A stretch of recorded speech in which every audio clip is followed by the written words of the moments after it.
580 रुपये 600 प्रति 100 या दराने खरेदी केली. वाहतुकी दरम्यान त्यातील 50 अंडी फुटली. उरलेली अंडी त्याने प्रति डझन कोणत्या दराने विकावी म्हणजे त्याला 600 रुपये नफा मिळेल? 600 100 म्हणजे 500 किती? 600 गुणवले 500 करायचं. आता 100 लिहायचं म्हणजे भागवले 100 लिहायचं. 2 शून्य कटतील 2 शून्य कटतील. 600 गुणवले 5 लिहायचं म्हणजे किती? 3000. किती अंडी आणली होती? 500. वाहतुकी दरम्यान 50 अंडी फुटली.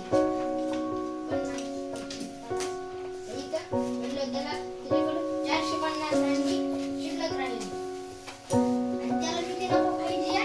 600 म्हणजे 600 मिक्स करायची. 3600 आले.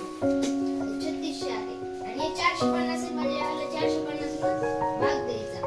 2 शून्य कटले आणि याला अजून 5 ने कमी करायचं.